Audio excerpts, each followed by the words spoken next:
திமுக கொடுத்துருக்கு, அதிமுக கொடுத்துருக்கு சில தொகுதிகள் அப்படின்னு வச்சாலும், இவங்களும் கொடுத்துருக்காங்க ஒரு சில தொகுதிகளுக்கு. இவங்களும் கொடுத்துருக்காங்க, கொடுக்கலன்னு சொல்ல முடியாது. ஆனாலும் இந்த கவர்ச்சியும் ரசிப்பு, அதோட ஸ்டாலினுடைய எதிர்ப்பு, மாற்றம் அப்படின்ற ஒரு எதிர்பார்ப்பு இப்படி போனது தான். ஆனாலும் ஒரு சில மக்கள் யோசிக்கிறாங்க, இந்த கட்சிக்கு எதுக்குடா போட்டோம். எனக்கு கேட்டிங்கன்னா இந்த தொகுதி எம்எல்ஏ பேர் தெரியாதுங்க, இப்போ இருக்கிற யாருன்னே தெரியாதுங்க. கண்டவங்களை நிறுத்தி வச்சுருக்க, எல்லாம் ஜெயிச்சிட்டான்ற மாதிரி பேர் இருந்தாலும் ஒருத்தன் ஒரு எம்எல்ஏ கத்தி எடுத்து கேட்க வெட்டுறான். ஒரு எம்எல்ஏ என்னடானா தஞ்சாவூர் எம்எல்ஏ, அவன் என்ன பண்ணான், தண்ணி தொட்டி தேடி வந்த கண்ணுக்குட்டினான் போதையில் பாட்டில் வச்சுக்கினே ஆடுறான்.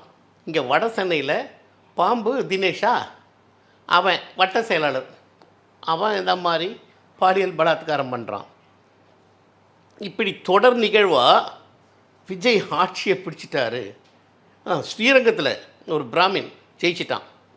ஸ்ரீரங்கம் கோயில் வாசல்லங்க பக்தர்களுக்கு இடையூறு செய்கிற விதமாக ஆட்டோவை சுற்றி சுற்றி வர்றதும், பட்டாசு வழியதும், கத்துறதும், இப்படி ஒரு கலாட்டா. மக்கள் அதை தான் விரும்புகிறாங்களோ? மக்கள் அதை விரும்பலைங்க, இவங்க இஷ்டத்துக்கு ஆடுறாங்க, ஆட ஆரம்பிச்சிட்டாங்க. இப்போவே அதை கட்டுப்படுத்தவே முடியாது, கட்டுப்படுத்தக்கூடிய திறன். ஏன்னா விஜய் பிரச்சாரத்துக்கு வரும்போதே மரத்துக்கு மேலே ஏறுறது, இதெல்லாம் பண்ணுறது. ஸோ இதை வந்து விஜயும் கண்டிக்கலை, இதை கண்டிக்கலை.